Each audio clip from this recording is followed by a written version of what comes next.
ಮುನ್ನಾರ್ ಪ್ರವಾಸದ 3ನೇ ಸಂಚಿಕೆಗೆ ಸ್ವಾಗತ. ಮುನ್ನಾರಲ್ಲಿ ಒಂದು ದಿನದಲ್ಲಿ ಏನೆಲ್ಲ ನೋಡಬಹುದು ಅಂತ ನಾನು ನಿಮಗೆ ಹೇಳ್ತೇನೆ. ಈಗ ಮೊದಲಿಗೆ ನಾವು ಹೋದಂಥದ್ದು ಕೊಚ್ಚಿನಿಂದ ಮುನ್ನಾರ್ ರೋಡಲ್ಲಿ ಇರುವಂತಹ ಒಂದು ಟೀ ಎಸ್ಟೇಟ್. ಮುನ್ನಾರ್ ಹತ್ರನೇ ಇದೆ ಈ ಟೀ ಎಸ್ಟೇಟ್. ಬೆಳಗ್ಗೆ ಸೂರ್ಯ ಉದಯದ ಟೈಮಲ್ಲಿ ಹೋದ್ರೆ ಬೆಸ್ಟ್.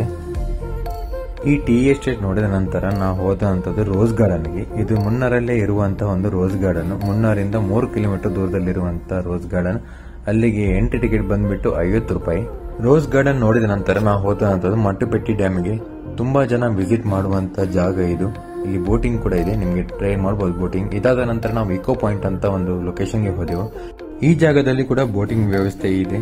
ಹಾಗೆಯೇ ತುಂಬಾ ಶಾಪ್ ಇದೆ ಶಾಪಿಂಗ್ ಮಾಡ್ಲಿಕ್ಕಿದ್ರೆ. ಇದಾದ ನಂತರ ನಾವು ಹೋದಂಥದ್ದು ಗ್ಯಾಪ್ ರೋಡ್ ಅನ್ನೋ ಒಂದು ಟೀ ಎಸ್ಟೇಟ್ಗೆ. ಇದು ಕೊಲುಕ್ಕಮಲೆ ರೂಟ್ ಅಲ್ಲಿ ಬರುವಂತಹ ಒಂದು ಟೀ ಎಸ್ಟೇಟ್. ತುಂಬಾ ರೀಲ್ಸ್ ನೋಡಬಹುದು ಮುನ್ನಾರದೆಲ್ಲ. ಇದೆಲ್ಲ ಇಲ್ಲಿದ್ದೆ. ಇಲ್ಲಿ ಕೂಡ ನಿಮಗೆ ಟೀ ಎಸ್ಟೇಟ್ ಒಳಗೆ ಹೋಗಬೇಕಿದ್ರೆ 50 ರೂಪಾಯಿಗಳ ಎಂಟ್ರಿ ಟಿಕೆಟ್ ಕೊಟ್ಟೆ ಹೋಗಬೇಕು.